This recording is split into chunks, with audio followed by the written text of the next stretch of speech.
నమస్తే welcome to mega 9 TV this is Siraj mega 9 ప్రేక్షకులకి స్వాతంత్ర దినోత్సవ శుభాకాంక్షలు మన స్వాతంత్ర సమర యోధుల యొక్క త్యాగ ఫలితాలుగా ఏర్పడినటువంటి ఈ స్వాతంత్రాన్ని మనం కూడా ఘనంగా జరుపుకోవాలి దేశ ప్రజలందరికీ కూడా మెగా 9 తరపున మరొకసారి స్వాతంత్ర దినోత్సవ శుభాకాంక్షలు తెలియజేస్తూ ఈ రోజు న్యూస్ పేపర్స్ లో వచ్చినటువంటి హైలైట్స్ ని ఒకసారి పరిశీలిద్దాం ఎస్ వైకాపాకు ఘోర పరాభవం అనేటువంటి అంశాన్ని ఇక్కడ హైలైట్ చేయడం జరిగింది పులివెందులో లతారెడ్డికి 6033 ఓట్లు ఒంటిమిట్టలో ముద్దు కృష్ణారెడ్డికి 6267 ఓట్ల మెజార్టీ రావడం జరిగింది దీనికి సంబంధించి సో పులివెందుల జెడ్పీటీసీ ఉప ఎన్నికల్లో డిపాజిట్ గల్లంతు రాష్ట్ర వ్యాప్తంగా ప్రస్తుతం చర్చనీయాంశంగా మారినటువంటి అంశం పులివెందుల ఒంటిమిట్టకి సంబంధించినటువంటి జెడ్పీటీసీ ఉప ఎన్నికల్లో 2 స్థానాలను కూడా టీడీపీ పూర్తి స్థాయిలో గెలుచుకోవడం జరిగింది మరి ముఖ్యంగా వైసీపీకి కంచుకోటగా ఉన్నటువంటి ఈ ప్రాంతంలో టీడీపీ గెలుపు మాత్రం కొంతవరకు వైసీపీకి ఎదురు దెబ్బే అనుకోవాలి అంటే పూర్తి స్థాయిలో పులివెందుల అదేవిధంగా ఒంటిమిట్టకి సంబంధించినటువంటి ఉప ఎన్నికలు జెడ్పీటీసీ అది స్థానిక సంస్థల ఉప ఎన్నికలు అయినప్పటికీను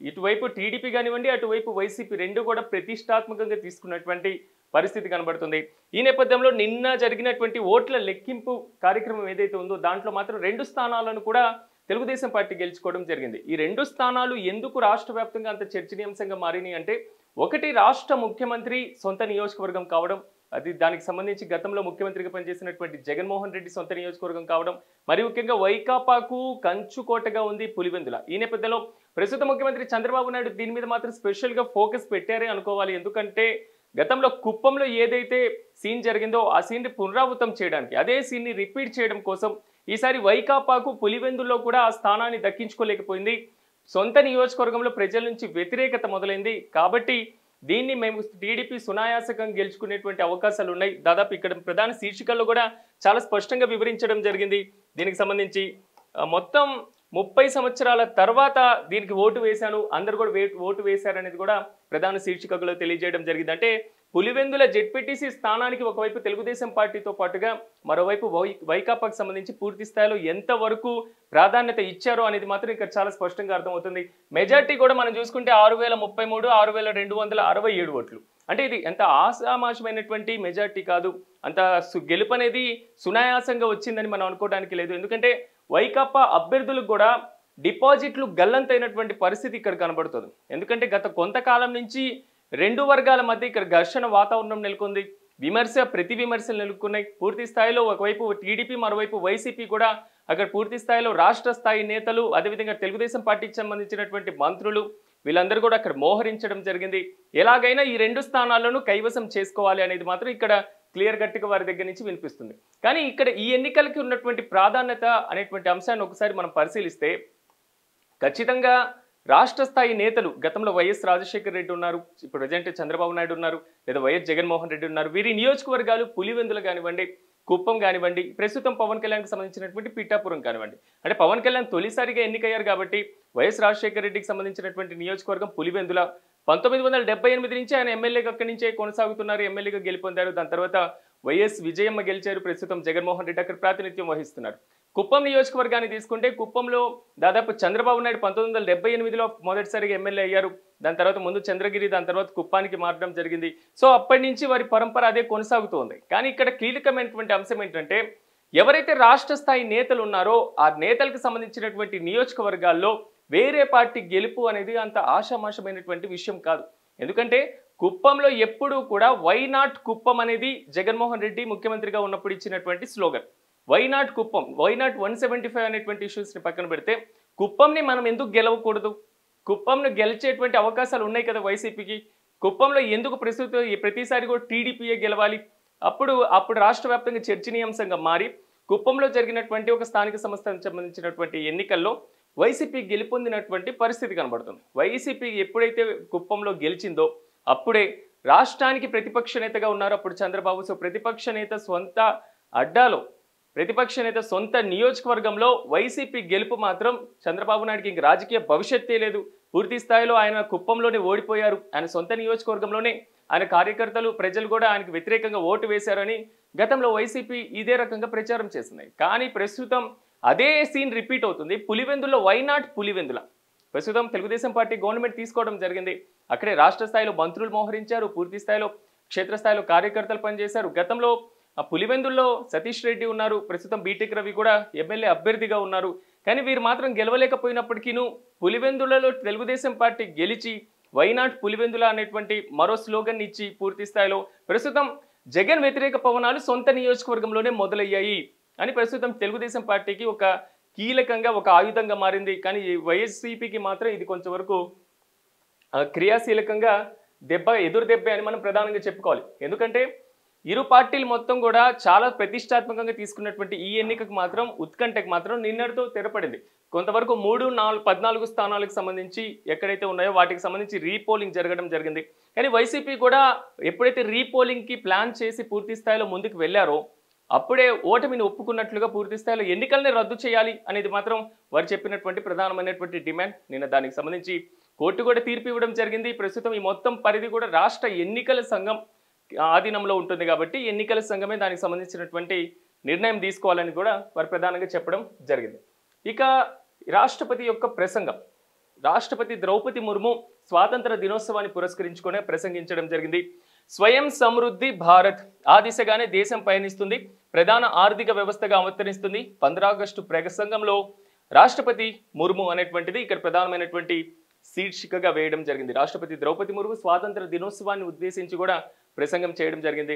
భారతదేశానికి స్వాతంత్ర దినోత్సవం అనేటువంటి అంశాన్ని ఒకసారి మనం కూడా పరిశీలించాలి ప్రేక్షకులారా. ఎందుకంటే స్వాతంత్ర దినోత్సవం అంటే కొంతమంది యొక్క ప్రాణ త్యాగాల ఫలితంగా ఈరోజు మనం అనుభవిస్తున్నటువంటి స్వాతంత్రం. 79 సంవత్సరాల స్వతంత్ర భారతదేశ చరిత్రలో ఎన్నో విప్లవాత్మకమైనటువంటి మార్పులు మేము తీసుకువచ్చామని చెప్తూ ఉంటారు ప్రభుత్వ సారథులు కానివ్వండి, సంకీర్ణ సారథులు కానివ్వండి. కానీ అభివృద్ధి ఎక్కడ కనబడుతుంది, సంక్షేమం ఎక్కడ కనబడుతుంది అనేటువంటి అన్ని అంశాలు కూడా ఇక్కడ ప్రధానంగా ప్రతిబింబిస్తూ ఉంటాయి. 79 ఏళ్ళైంది భారతదేశానికి స్వాతంత్రం వచ్చి. బ్రిటిష్ వాళ్ళు నాడు పరిపాలించినటువంటి కాలంలో చాలా వరకు కఠినమైనటువంటి చట్టాలు, అదేవిధంగా బ్రిటిష్ వారి యొక్క ఒక నియంతృత్వ ప్రోకడులు ఈ మొత్తం జరుగుతున్నాయి. ఎప్పుడో 1773లో బ్రిటిష్ వాళ్ళు మన ఇండియాకి రావడం, ఇండియాలో ఉన్నటువంటి సంపదను మొత్తం కొల్లగొట్టడం, ఆ సంపదను మొత్తం బ్రిటిష్కి తీసుకువెళ్ళడం, అక్కడ చాలా తక్కువ ఉన్నటువంటి కాస్ట్కి అక్కడ ఎక్కువ కాస్ట్కి అమ్మేసుకోవడం, వారి లాభం పొందడం, మరి ముఖ్యంగా మనకు కూడా కొన్ని ప్రయోజనాలు జరిగినాయి అని కొంతమంది వాదన చేస్తూ ఉంటారు. ప్రధానంగా ఎలాగంటే రోడ్డు మార్గాలు కానివ్వండి, ప్రాజెక్టుల నిర్మాణం కానివ్వండి, ఇలాంటి కీలకమైనటువంటి చర్యలు చేపట్టారని. భారతదేశంలో బ్రిటిష్ వాళ్ళు చేసినటువంటి ఏ చర్య అయినా, భారతదేశంలో బ్రిటిష్ వాళ్ళు కల్పించినటువంటి ఏ ప్రాజెక్టులైనా, ఏ రోడ్ల నిర్మాణమైనా, ఏ రైల్వేల నిర్మాణమైనా అది కేవలం వారి స్వార్థ ప్రయోజనాల కోసం, వారి రవాణా వ్యవస్థను మరింత సరళీతరం చేయడం కోసం, అంతే తప్ప భారతదేశానికి ఏదో అభివృద్ధి చేయాలనేటువంటి విషయం కాదు. కానీ 1857లో ఎప్పుడైతే మనకి సిపాయిల తిరుగుబాటు జరిగిందో, సిపాయిల తిరుగుబాటు తర్వాత ఒక సీన్ మారిపోయింది. మీ అందరు చూసే ఉంటారు చరిత్రలో సిపాయిల తిరుగుబాటు ఎంత ఇదిగా జరిగిందో. సో సిపాయిల తిరుగుబాటు తర్వాత భారతదేశంలో వచ్చినటువంటి వందే మాతరం ఉద్యమం కానివ్వండి, చంపారణ్ సత్యాగ్రహం కానివ్వండి, సహాయ నిరాకరణ ఉద్యమం కానివ్వండి, క్విట్ ఇండియా ఉద్యమం కానివ్వండి, లాస్ట్లో జరిగినటువంటి ఆర్ఎన్ఏ ఉద్యమం కానివ్వండి. సో ఈ ఉద్యమాల పరంపర మొత్తం కొనసాగిన తర్వాత 1947 ఆగస్టు 15న మనకి స్వాతంత్రం రావడం జరిగింది. కానీ స్వాతంత్రం వచ్చిన తర్వాత భారతదేశం నిజంగా అభివృద్ధి వైపు ప్రయాణిస్తుందా అనేటువంటి విషయాలు ఇక్కడ పెద్ద క్వశ్చన్ మార్కుగా మారి. నిజంగా భారతదేశంలో బ్రిటిష్ వాళ్ళ నియంతృత్వం పోయిన తర్వాత నియంతృత్వ లేని సమాజం నిజంగా భారతదేశంలో కనిపిస్తుందా అంటే అది ఒక పెద్ద బిగ్ క్వశ్చన్ మార్క్. ఎందుకంటే మన భారతదేశంలో స్వాతంత్రం తర్వాత మనం పంచవర్ష ప్రణాళికలు ప్రవేశపెట్టుకున్నాం, కీలకమైనటువంటి పథకాలు ప్రవేశపెట్టుకున్నాం, సమాజాభివృద్ధి పథకాలు ప్రవేశపెట్టుకున్నాం, సామాజిక స్థిరీకరణ పథకాలను ప్రవేశపెట్టుకున్నాం, అనేక ప్రాజెక్టులు నిర్మించుకున్నాం, అనేక పరిశ్రమలను ఏర్పాటు చేసుకున్నాం. దేశంలో స్వాతంత్రం తర్వాత వచ్చినటువంటి విప్లవాత్మకమైనటువంటి మార్పుల్లో కొన్ని ఒడిదొడుకులు కూడా లోనవ్వడం జరిగింది. కానీ భారతదేశంలో అతి పెద్ద విస్తీర్ణం కలిగినటువంటి దేశం కాదు. అదేవిధంగా మరి ముఖ్యంగా అంతేకాకుండా జనాభా ఎక్కువ ఉన్నటువంటి దేశం, కానీ ఆదాయ వనరులు తక్కువగా ఉన్నది, బ్రిటిష్ దోపిడీ ఎక్కువగా ఉంది.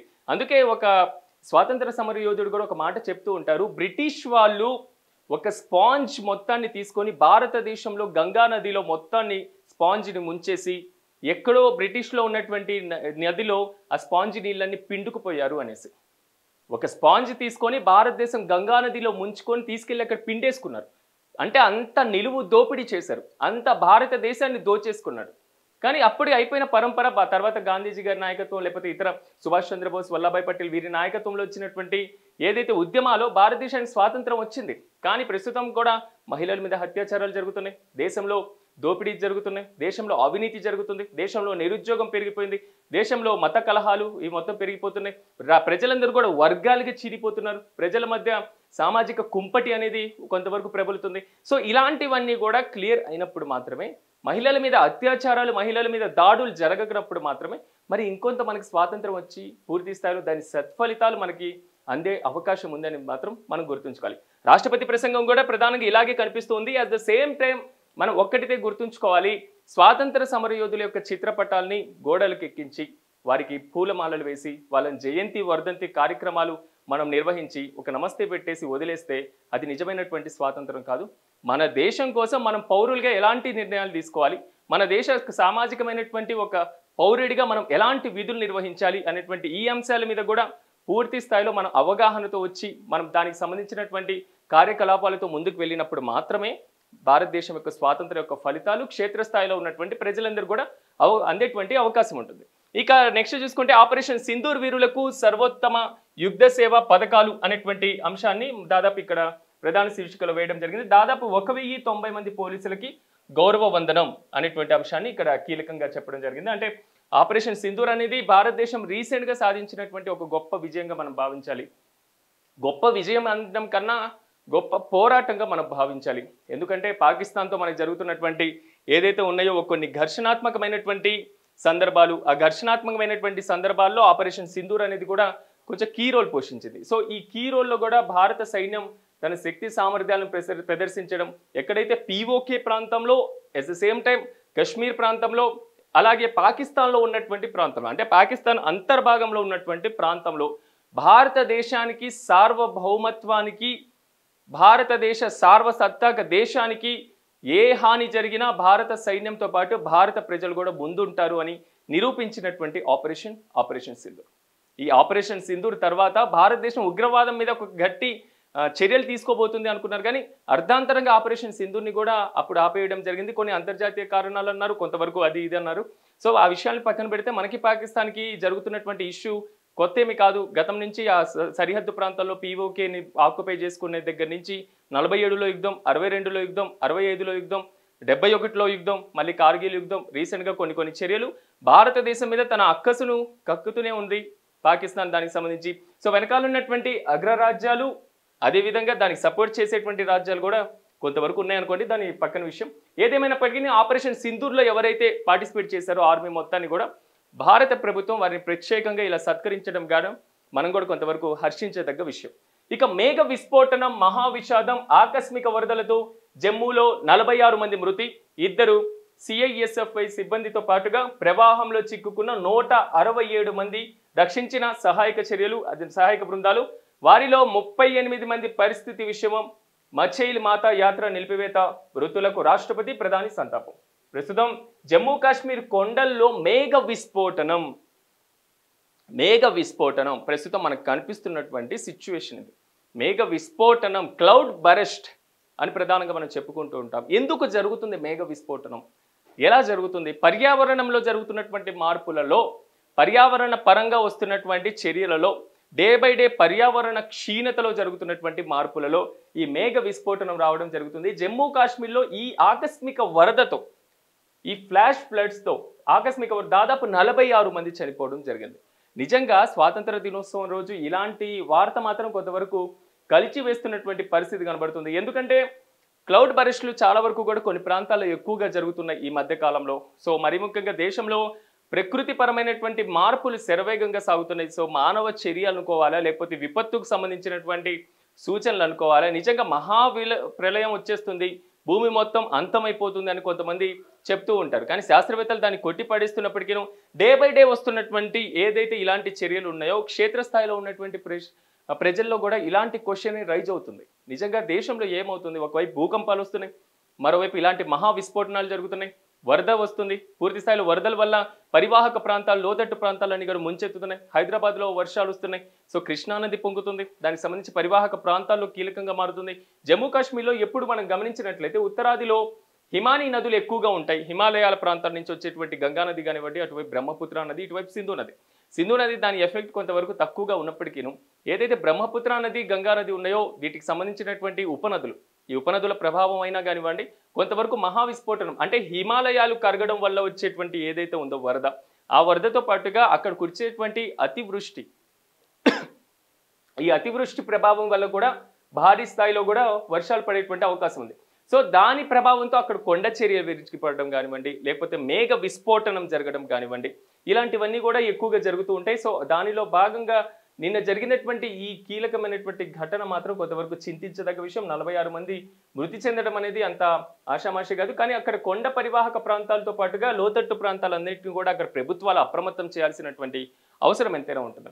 ఇక ఉరిమిన కృష్ణమ్మ రెండో ప్రమాద హెచ్చరిక చేరువై క్రమంగా తగ్గుముఖం అనేటువంటి అంశాన్ని ఇక్కడ ప్రధాన అంశంగా వేయడం జరిగింది. అంటే దాదాపు ఏదైతే ఉందో పూర్తి స్థాయిలో బోత్ అంటే 2 స్టేట్స్ లో కురుస్తున్నటువంటి వర్షాలు ఏదైతే ఉన్నాయో, ఈ వర్షాల ప్రభావం వల్ల మాత్రం 2 రాష్ట్రాల్లో భారీగా వర్షాలు కురుస్తున్నాయి. రాబోయే 5 రోజుల్లో కూడా ఉత్తరాంధ్రలో భారీ వర్షం కురిసేటువంటి అవకాశం ఉందనేది మాత్రం ఇక్కడ ఉంది. కొన్ని జిల్లాలకు ఆకస్మిక వరద ముప్పు అనేటువంటిది ఇక్కడ ప్రధానంగా వేసినటువంటి పరిస్థితి కనబడుతుంది. ఎందుకంటే పశ్చిమ మధ్య బంగాళాఖాతంలో దక్షిణ ఒరిస్సా నుంచి ఉత్తరాంధ్ర ప్రాంతం వరకు ఏదైతే తీరం ఉందో, ఈ తీరం మొత్తాన్ని కూడా అల్పపీడనం అనేది ఒక కీలకంగా మారుతున్నటువంటి పరిస్థితి కనబడుతుంది. ఒకసారి ఈ ప్రెజెంట్ జరుగుతున్నటువంటి ఇది మాత్రం కొంతవరకు 2 తెలుగు రాష్ట్రాలు కొంతవరకు ఆందోళన కలిగిస్తుంది. ఎందుకంటే 2 తెలుగు రాష్ట్రాల ప్రజలు కూడా పూర్తి స్థాయి రోజువారీ కార్యకలాపాల్లో పార్టిసిపేట్ చేయలేకపోతున్నారు.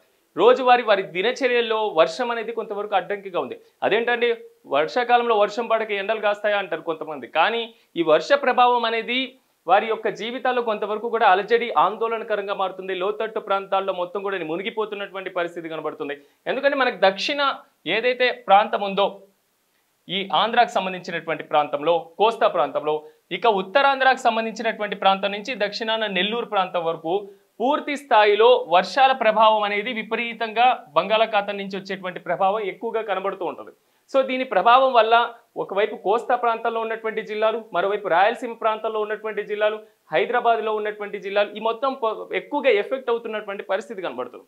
సో కోస్తా ప్రాంతాల్లో కూడా ఎక్కువగా మనం గమనించినట్లయితే దాదాపు మచిలీపట్నం దగ్గర నుంచి కాకినాడ, గన్నవరం దగ్గర నుంచి విశాఖపట్నం, కళింగపట్నం పోర్టులు ఏదైతే ఉందో కోస్తా ప్రాంతాల్లో ఈ మొత్తం కూడా ఎఫెక్ట్ అయ్యేటువంటి ఛాన్సెస్ ఉంటాయి. సో కృష్ణా, గుంటూరు ప్రాంతాలతో పాటుగా యానం ప్రాంతాల్లో కూడా ఎక్కువగా వరదలు వచ్చేటువంటి అవకాశం ఉంది. అంటే దీన్ని బట్టి ఏమర్థమవుతుందంటే దేశవ్యాప్తంగా కురుస్తున్నటువంటి వర్షాల ప్రభావం అనేది రోజు రోజుకి మరింత పెరిగేటువంటి అవకాశం ఉంది. రాబోయేటువంటి 5 రోజుల్లో ఉత్తరాంధ్రలో భారీ వర్షాలు కురిసేటువంటి అవకాశం ఉందని వాతావరణ శాఖ అధికారులు హెచ్చరిస్తున్నారు. కాబట్టి అవసరమైతేనే అత్యవసరమైతేనే ఇంటి నుంచి బయటకు రావాలి ఏదైతే వర్ష సూచన, వర్ష హెచ్చరిక జారీ చేసినటువంటి ప్రాంతాల్లో. ఎందుకంటే అక్కడ చాలా కీలకంగా మారేటువంటి అవకాశాలు ఉన్నాయి. మరి ముఖ్యంగా మత్స్యకారులు కూడా వేటకు వెళ్ళే అవకాశం కూడా చాలా వరకు ఉండదు. కాబట్టి వారందరూ కూడా ప్రమాద హెచ్చరికను జారీ చేయడం జరిగింది. అది కూడా 3వ నెంబర్ ప్రమాద హెచ్చరికను జారీ చేయడం జరిగింది. సో ఆ ప్రమాద హెచ్చరిక జారీ చేసిన తర్వాత మత్స్యకారులు వేటకు వెళ్ళేటువంటి అవకాశం ఉండకూడదు. అట్ ద సేమ్ టైం సముద్ర తీర ప్రాంతాలతో పాటుగా ఇతర ఏదైతే నదీ ప్రవాహ ప్రాంతాల్లో, వరద ప్రవాహిత ప్రాంతాల్లో మాత్రం పూర్తి స్థాయిలో లోతట్టు ప్రాంతాల ప్రజలు కొంతవరకు పునరావాస కేంద్రాలను ఏర్పాటు చేయడం, మెడికల్కి సంబంధించినటువంటి, హెల్త్కి సంబంధించినటువంటి ఇష్యూస్ని తీసుకురావడం, వాటికి సంబంధించినటువంటి ఏదైతే ఉన్నాయో చర్యలు అలాంటివి తీసుకోవడం ప్రభుత్వాలు చేయాల్సినటువంటి అవసరం, సమయం ఆసన్నమైందనేది మాత్రం ఇక్కడ చాలా స్పష్టంగా అర్థమవుతుంది. ఇక విద్యుత్ ప్రాజెక్టులకు పూర్తి కావాల్సిందే, పెండింగ్లో ఉన్నటువంటి వాటి మీద దృష్టి పెట్టాలి, ప్రతి వారం సమీక్షించుతున్నటువంటి అధికారులు అనేటువంటి అంశం. ఇక్కడ అమరావతికి సంబంధించి ఈ 38 పునరుత్పాదక ప్రాజెక్టులకు ఒప్పందం అనేటువంటి అంశాన్ని కూడా ఇక్కడ కీలకంగా మార్చడం జరిగింది. అంటే 2014-19లో తెలుగుదేశం పార్టీ అధికారంలో ఉన్నప్పుడు దాదాపు 10,247 మెగావాట్ల సౌర పవన విద్యుత్తుకు సంబంధించినటువంటి వాటి మీద ఫోకస్ పెట్టడం జరిగింది. ఎందుకంటే భారతదేశంలో థర్మల్ విద్యుత్ ప్రాజెక్టులు ఉన్నాయి, బొగ్గు ద్వారా ఉత్పత్తి అయ్యేటువంటి ప్రాజెక్టులు ఉన్నాయి, అట్ ద సేమ్ టైం నీటి పారుదల ద్వారా జల విద్యుత్ను ఉత్పత్తి చేసేటువంటి ప్రాజెక్టులు ఉన్నాయి.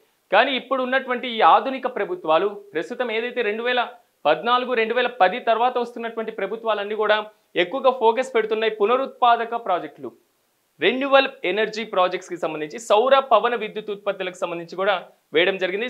సౌర పవన విద్యుత్ ఏదైతే ఉందో దానికి సంబంధించి పూర్తి స్థాయిలో 59,688 నిర్మాణంలో ప్రారంభించాల్సినటువంటి మెగావాట్స్కి సంబంధించి కూడా ఇక్కడ చాలా కీలకంగా ఇవ్వడం జరిగింది. సో మొత్తం మీద మాత్రం ఒక్కసారిగా రాష్ట్ర వ్యాప్తంగా విద్యుత్ ప్రాజెక్టులకు సంబంధించినటువంటి అంశం మాత్రం కొంతవరకు హైలైట్ అవుతుంది. సో దాని మీద కూడా ప్రభుత్వం తీసుకుంటుంది. ఇక ఆంధ్రజ్యోతి విషయానికి వద్దాం. ఆంధ్రజ్యోతిలో ప్రధానంగా ఫస్ట్ ఇందాక మనం చెప్పుకున్నట్లుగా జగన్ కోటపై టీడీపీ జెండా, సొంత జిల్లాలో దిమ్మ తిరిగి తీర్పు అనేటువంటి అంశం ఏదైతే ఉందో దాన్ని ఇక్కడ హైలైట్గా వేయడం జరిగింది. సో కశ్మీర్లో వరదల కల్లోలం, భారీగా మేఘ విస్ఫోటనం, మెరుపు వరదల్లో 46 మంది మృతి. ఇందాక మనం చెప్పుకున్నటువంటి అంశాన్ని ఇక్కడ ప్రధాన శీర్షికలు వేయడం జరిగింది. సో 65 లక్షల మంది పేర్లు వెల్లడించండి. ఓటర్ల జాబితా నుంచి ఎందుకు తొలగించారు, కారణాలు చెప్పండి. బీహార్లో జాబితా నుంచి తొలగించినటువంటి ఓట్ల విషయంలో ఈసీకి సుప్రీం ఆదేశం. 19వ తేదీలోగా ఈసీ వెబ్సైట్లో ప్రచురించాలి అనేటువంటి అంశాన్ని ఇక్కడ కీలకంగా హైలైట్ చేయడం జరిగింది. బ్లాక్ డెవలప్మెంట్, పంచాయతీ ఆఫీసుల్లోనూ నోటీసులపైన ఆ జాబితాను అతికించాలి. మళ్ళీ దరఖాస్తు చేసుకునేటువంటి వారు సమర్పించే పత్రాల్లో ఒకటిగా ఆధార్ను పరిగణించాలి. వెబ్సైట్లో ప్రచురించేటువంటి జాబితా ఓటర్ ఐడితో వెతుక్కోగలిగేలా ఉండాలి అని సుప్రీంకోర్టు ధర్మాసనం చెప్పడం జరిగింది. ఇప్పుడు ప్రజెంట్ హైలైట్ అవుతున్నటువంటి ఇష్యూ, ప్రజెంట్ కీలకంగా మారినటువంటి ఇష్యూ, సో ప్రజెంట్ పూర్తి స్థాయిలో చర్చనీయాంశంగా మారుతున్నటువంటి ఇష్యూ కూడా ఇది. ఏదైతే 65 లక్షల ఓట్లకు సంబంధించినటువంటి ఇష్యూ. బీహార్ అసెంబ్లీ ఎన్నికలు దేశవ్యాప్తంగా కాంగ్రెస్, బీజేపీ, ఇండియా ఎన్డీఏ కూటమిస్ ఈ రెండిటి మధ్య సాగుతున్నటువంటి ప్రధాన పోరుకి బీహార్ మాత్రం ఒక అడ్డాగా మారుతున్నటువంటి పరిస్థితి. దాదాపు 65 లక్షల మంది పేర్లను వెల్లడించండి. 65 లక్షల ఓట్లను మీరు ఎలా తొలగిస్తారు? పూర్తి స్థాయిలో వారికి 19 లోపల ఈసీ వెబ్సైట్లో పెట్టాలి. దానికి గల కారణాలు ఏంటో మీరు పూర్తి స్థాయిలో తెలియజేయాల్సినటువంటి అవసరం, బాధ్యత ఉంటుంది. కాబట్టి బ్లాక్ లెవెల్ అంటే లో లెవెల్ ఎవరైతే ఉంటారో బ్లాక్ లెవెల్ ఆఫీసర్లు, పంచాయతీ ఆఫీసర్స్కి సంబంధించి సో వాటిలోనూ నోటీస్ బోర్డులో ఆ జాబితాను మీరు అతికించండి అన్నారు. అంటే దీని ద్వారా ఈసీ పారదర్శకతను మరోసారి ప్రశ్నించినట్టయింది. ఎన్నికల సంఘం నిష్పక్షపాతంగా వ్యవహరించడంలో న్యాయస్థానాలు జోక్యం చేసుకునేటువంటి పరిస్థితి వచ్చింది అనేది ప్రతిపక్షాల నుంచి వస్తున్నటువంటి వాదన, వారు చేస్తున్నటువంటి కామెంట్స్. అంటే ఇక్కడ కీలకమైనటువంటి అంశం ఏంటంటే మరోసారి వాళ్ళు దరఖాస్తు చేసుకునేటువంటి అంశాల్లో ఆధార్ని పరిగణించాలి.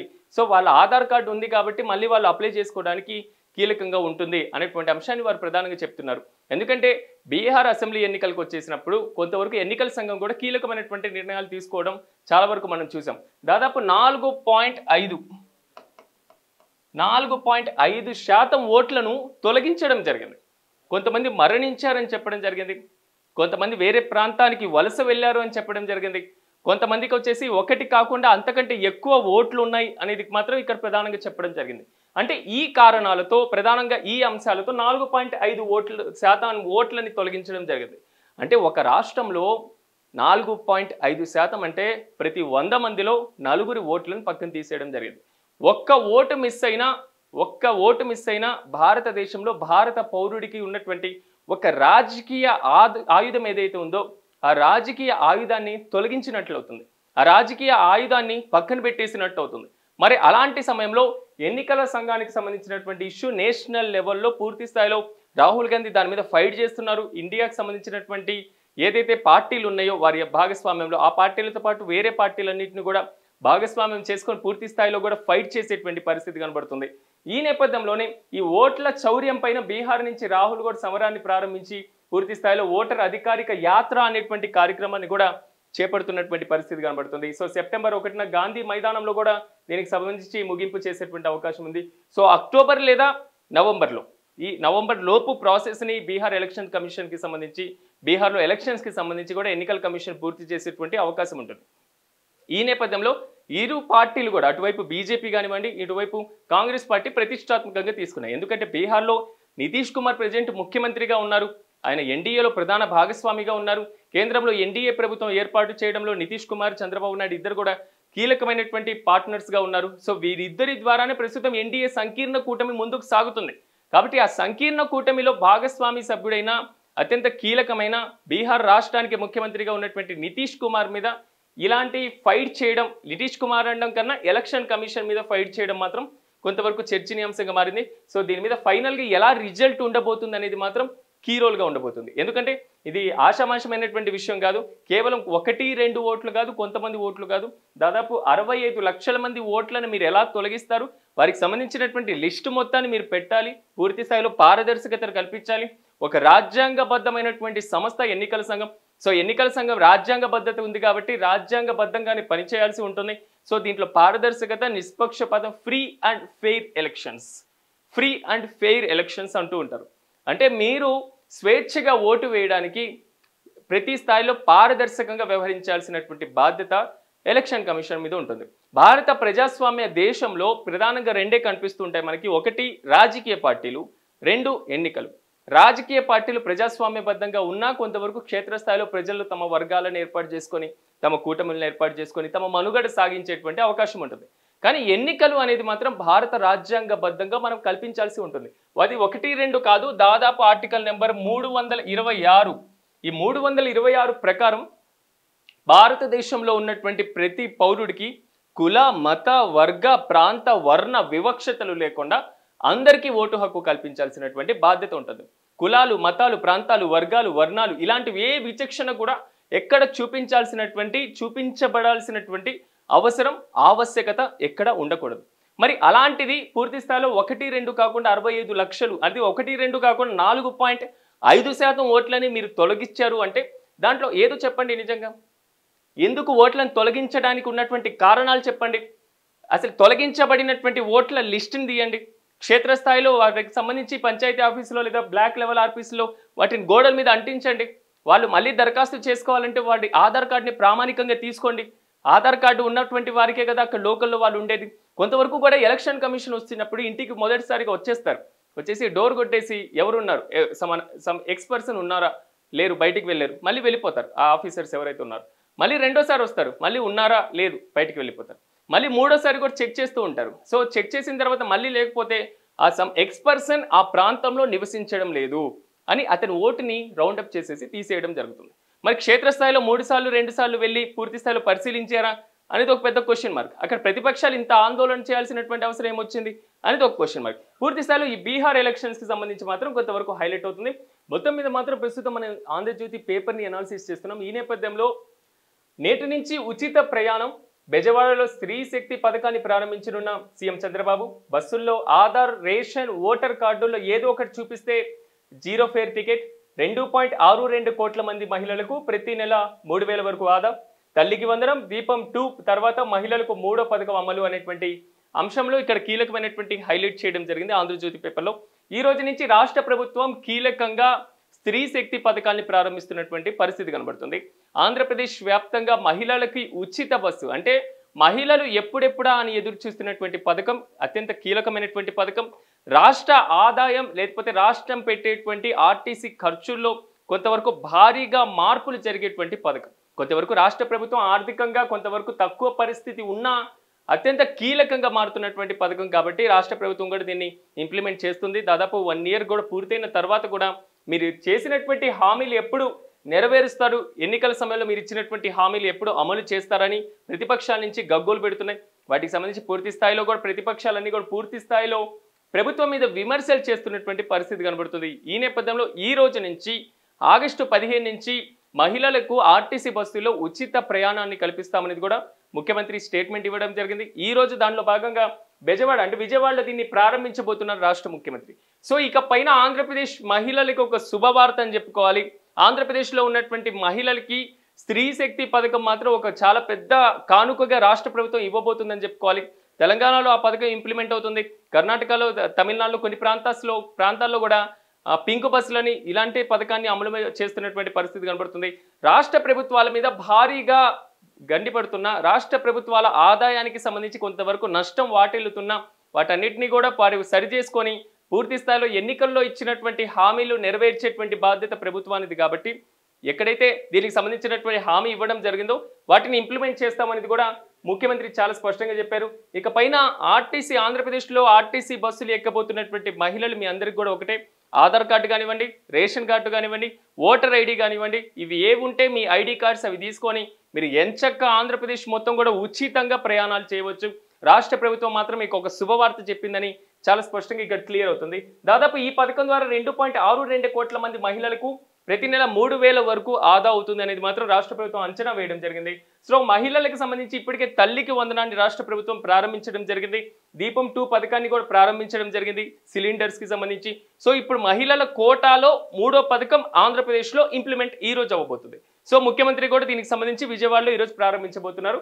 సో దీనికి సంబంధించి ఆదాయార్జన మీద మరింత శ్రద్ధ, కేంద్ర నిధులు, పన్నుల్లో వాటాపై పెంపు, అధికారులకు చంద్రబాబు నిర్దేశం అనేటువంటి అంశాన్ని ఇక్కడ కీలకంగా చేయడం జరిగింది. ఒకవైపు ఆదాయానికి సంబంధించి కొంతవరకు తగ్గేటువంటి అవకాశం ఉంది కాబట్టి నిన్న ముఖ్యమంత్రి ఒక కీలకమైనటువంటి సమావేశాన్ని సచివాలయంలో కూడా ఏర్పాటు చేయడం జరిగింది. దీంట్లో ఆర్థిక శాఖ, రెవెన్యూ శాఖ, వాణిజ్య పన్నుల శాఖతో పాటుగా రాష్ట్రంలో ఆదాయం వచ్చేటువంటి శాఖలు ఏదైతే ఉన్నాయో ఎక్సైజ్ శాఖతో పాటుగా పూర్తి స్థాయిలో కూడా సమీక్ష సమావేశాన్ని నిర్వహించడం జరిగింది. రాష్ట్ర విభజన తరువాత ఆంధ్రప్రదేశ్ యొక్క ఆర్థిక లోటు మనందరికీ తెలుసు. సో ఆంధ్రప్రదేశ్ యొక్క ఆర్థిక లోటును పూడ్చుకునేందుకు 2014 నుంచి 19 మధ్య కాలంలో కొంతవరకు కూడా ఎంత అంటే ఎన్నికల సమయం వరకు ఆంధ్రప్రదేశ్లో ఆదాయం మీద ఎక్కువగా ఫోకస్ పెట్టినా అంతంత మాత్రంగానే ఉంది. సరైనటువంటి రాజధాని లేకపోవడం, పెట్టుబడులకు సంబంధించినటువంటి అంశం లేకపోవడం, అదేవిధంగా క్షేత్రస్థాయిలో పూర్తి స్థాయిలో ఆదాయం రాకపోవడం, ఆదాయం వచ్చేటువంటి హైదరాబాద్ ప్రాంతాన్ని ఆంధ్రప్రదేశ్ కోల్పోవడం, సో రెవెన్యూ లోటు ఎక్కువగా ఉండడం, రెవెన్యూ రాబడి తక్కువగా ఉండడం, సో ప్రణాళిక వ్యయం అనేది చాలా ఎక్కువగా ఉండడం, ప్రణాళిక వ్యయం తక్కువగా ఉండడం, ప్రణాళికేతర వ్యయం ఎక్కువగా ఉండడం. సో ఇలాంటి కారణాలన్నిటి వల్ల ఆంధ్రప్రదేశ్లో ఆదాయం చాలా తక్కువైంది. కానీ 2019 నుంచి 24 వరకు జగన్మోహన్ రెడ్డి గవర్నమెంట్ ఏమొచ్చిందో అభివృద్ధి అనేటువంటి కార్యక్రమానికి కొంతవరకు పక్కన పెట్టేసి సంక్షేమం కార్యక్రమానికి, సంక్షేమ పథకాలకి పెద్దపీట వేయడం జరిగింది. ఈ నేపథ్యంలో దాని తర్వాత ప్రెసిడెంట్ వచ్చినటువంటి చంద్రబాబు నాయుడు గవర్నమెంట్ 2024 ఎన్నికల తర్వాత పూర్తి స్థాయిలో అభివృద్ధి సంక్షేమ కార్యక్రమాలు రెండు మేము ఇంప్లిమెంట్ చేస్తామని ప్రధానంగా చెప్తూనే ఉన్నారు. ఈ నేపథ్యంలో అభివృద్ధికి అత్యధిక ప్రాధాన్యత ఇస్తూ ఉన్నారు. సంక్షేమ కార్యక్రమాలు ఈ రోజే మనం చూసాం. తల్లికి వందనం కానివ్వండి, దీపం 2 కానివ్వండి, లేకపోతే స్త్రీ శక్తి పథకాలు కానివ్వండి, వారు ఇచ్చినటువంటి ఎన్నికల హామీలు కానివ్వండి, ఇవి సంక్షేమ పథకాలు, వీటి ద్వారా ముందుకు వెళ్తున్నారు. సామాజిక పింఛన్లు ఇలాగా. కానీ అభివృద్ధి అనేటువంటి కార్యక్రమాల్లో మాత్రం రాష్ట్రంలో పెట్టుబడుల సాధనతో పాటుగా క్షేత్రస్థాయిలో వారికి ఇచ్చేటువంటి రాయితీలు, ఎంఎస్ఎంఈల ప్రాజెక్టులు కానివ్వండి, ఇలాంటి వాటి మీద సో లో లెవెల్లో, గ్రౌండ్ లెవెల్లో ఆదాయాన్ని పెంచుకున్నప్పుడు మాత్రమే రాష్ట్రం యొక్క ఆదాయం పెరుగుతుంది. రాష్ట్ర ఆదాయం పెరిగినప్పుడు మాత్రమే రాష్ట్ర ఖజానాకు నిధులు వస్తాయి. ప్రతి దాని మీద మనం కేంద్రం మీద ఆధారపడాల్సినటువంటి అవసరం ఉండదు. రాజధాని అనేది ఇప్పుడు నిర్మాణానికి సంబంధించి కొంతవరకు నిధులు కేంద్ర ప్రభుత్వం రావడం జరిగింది. వరల్డ్ బ్యాంక్ నుంచి తెప్పియడం జరిగింది. అక్కడి నుంచి కొంతవరకు గ్రాంట్గా మంజూరు చేయడం జరిగింది. కేంద్ర ప్రభుత్వం పలు రోడ్డు, రైల్వే ప్రాజెక్టులను కూడా రాష్ట్ర ప్రభుత్వానికి మంజూరు చేస్తుంది. ప్రజెంట్ ఎన్డీఏ గవర్నమెంట్లో చంద్రబాబు నాయుడు కీ రోల్లో ఉన్నారు కాబట్టి ఆదాయం మరింత పెంచుకునేటువంటి అవకాశాలు రాష్ట్ర స్థాయిలో చూస్తూనే కేంద్రం నుంచి రావాల్సినటువంటి ప్రాజెక్టుల మీద కూడా దృష్టి పెడుతున్నారు. కేంద్రం కూడా పూర్తి సహకారం ఇస్తుంది కాబట్టి రాష్ట్ర ఆదాయాన్ని ఇప్పటికిప్పుడు పెంచుకోకపోతే మాత్రం ఫ్యూచర్లో చేపట్టేటువంటి ప్రాజెక్టులు ఏదైతే ఉన్నాయో అవి మొత్తం కూడా నత్తనడకన సాగేటువంటి అవకాశం ఉంటుంది. ఎందుకంటే ఒకవైపు ఆర్థిక భారం పడుతుంది. ఇది ఆర్థిక భారం సాధారణమైనటువంటి ఆర్థిక భారం కాదు. ఉచిత పథకాల మీద సుప్రీంకోర్టు జడ్జిమెంట్స్ మనం చూసాం. సుప్రీంకోర్టు కామెంట్స్ మనం చూసాం.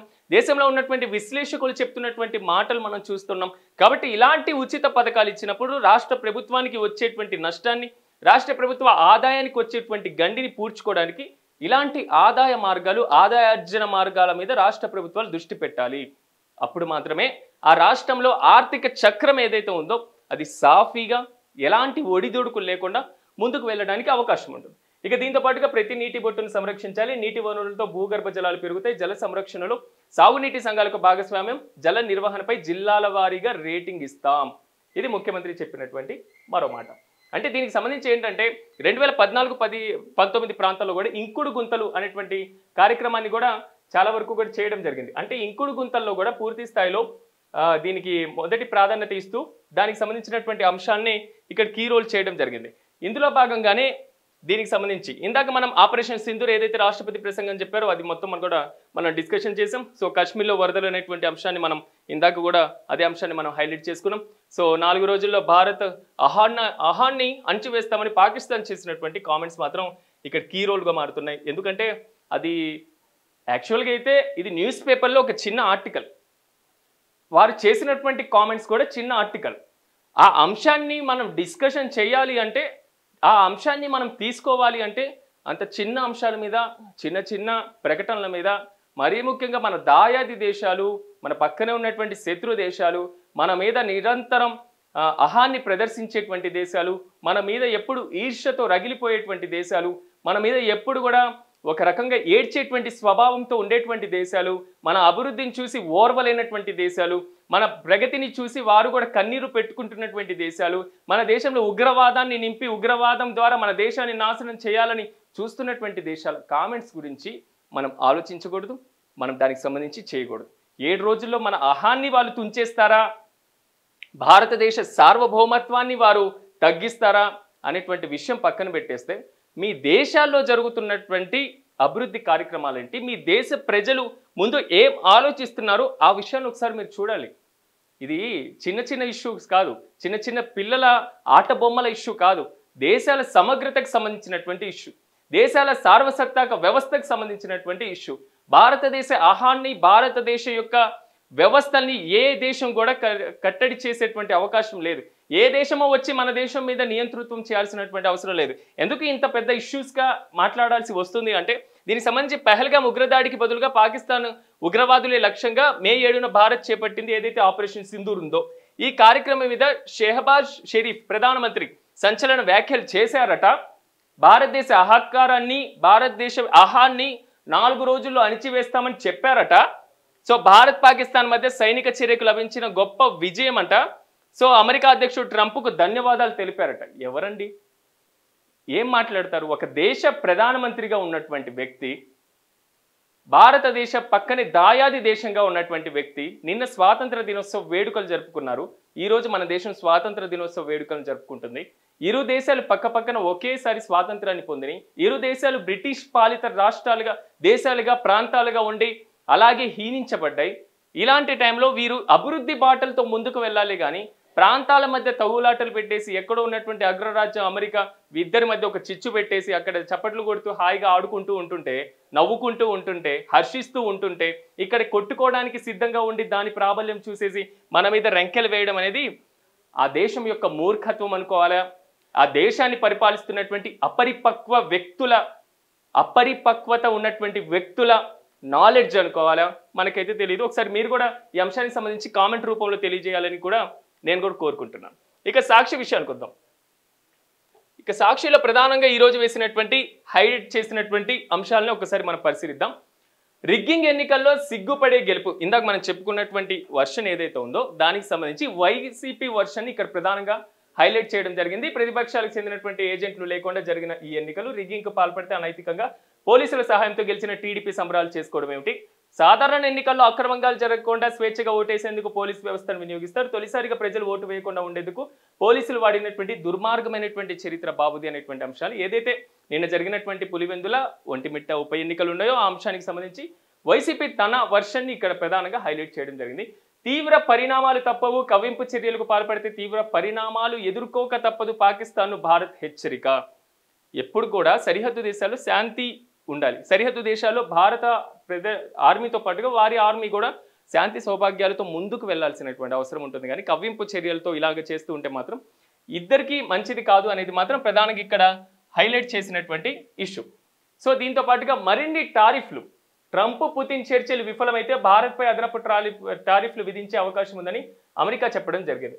ఇక్కడ ఒక కీలకమైనటువంటి అంశం ఏంటంటే, ఇప్పుడు ఈ అంశానికి సంబంధించి 25% టారిఫ్ను వేయడం జరిగింది అమెరికా అధ్యక్షుడు భారతదేశం మీద.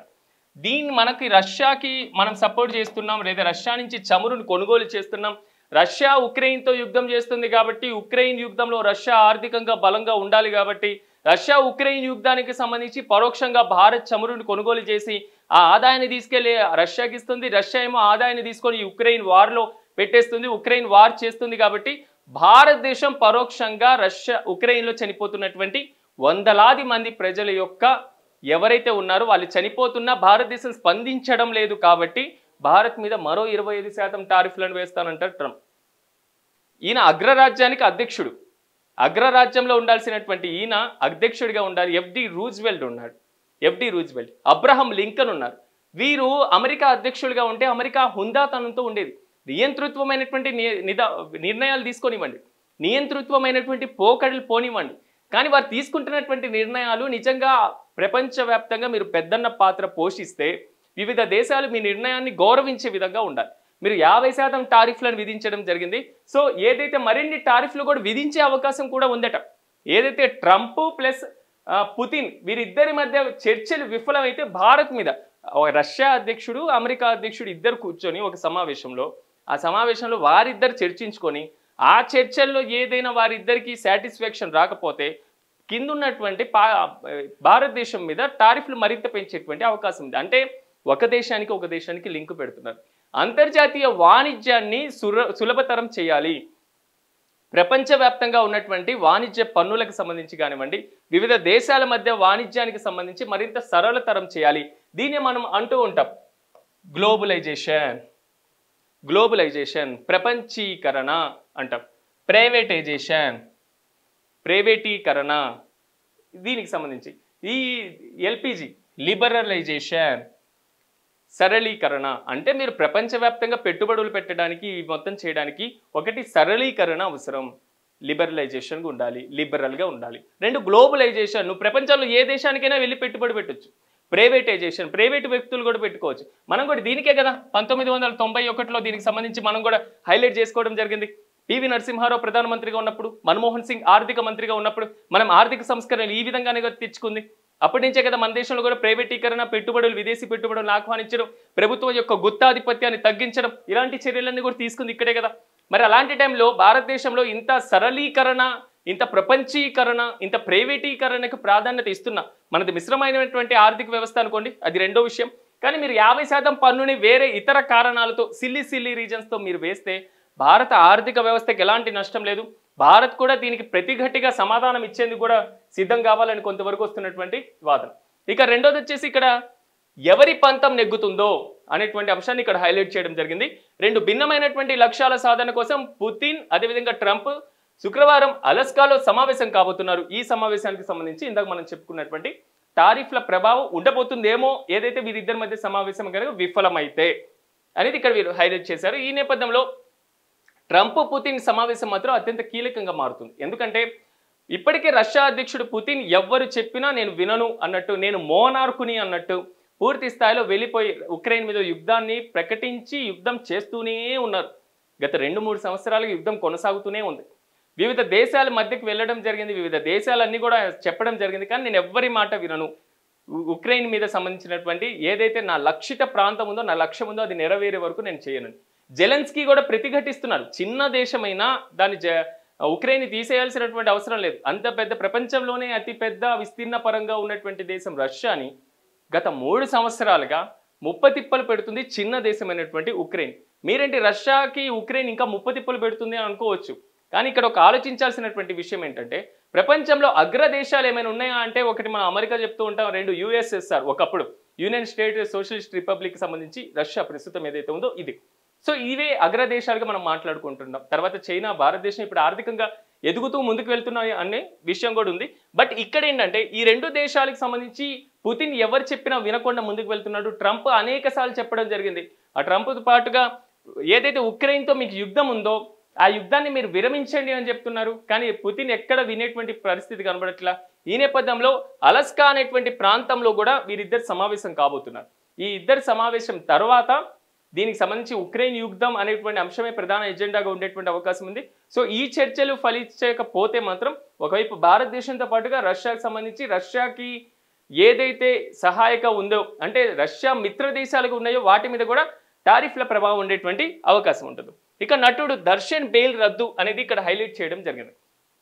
సో అభిమాని హత్య కేసులో నిందితుడిగా ఉన్నటువంటి కన్నడ నటుడు దర్శన్ బెయిల్ని రద్దు చేస్తూ అరెస్టు చేయాలని సుప్రీంకోర్టు ఆదేశించడం జరిగింది.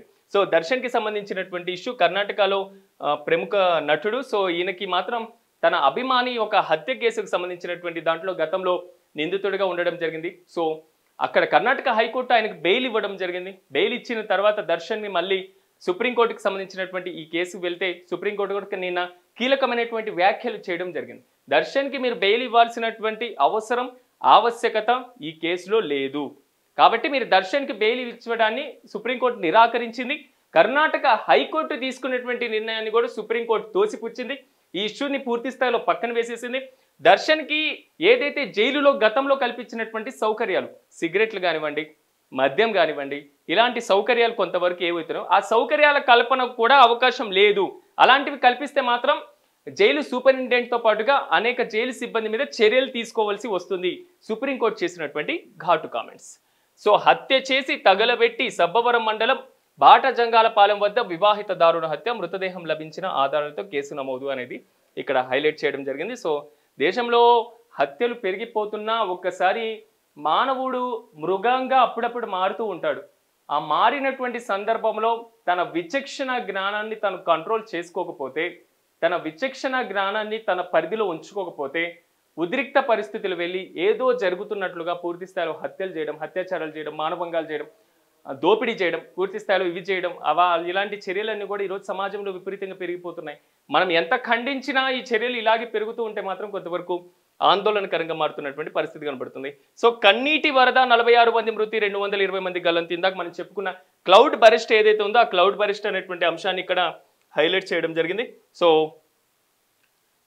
సీనియర్ జర్నలిస్ట్ కొమ్మినేనికి బెయిల్ అనేటువంటి అంశాన్ని కూడా ఇక్కడ హైలైట్ చేశారు. ఇందాక మనం చెప్పుకున్నట్లుగా 65 లక్షల ఓటర్ల డేటా బహిర్గతం చేయండి సుప్రీంకోర్టు ఇచ్చినటువంటి జడ్జిమెంట్. ప్రతి ఒక్కరి పేరు తొలగింపుకు సంబంధించినటువంటి కారణాలతో పాటుగా సమగ్ర సవరణ అంశాన్ని కూడా ఇక్కడ ఇవ్వాలి అనేది మాత్రం ఇందాక చెప్పడం జరిగింది.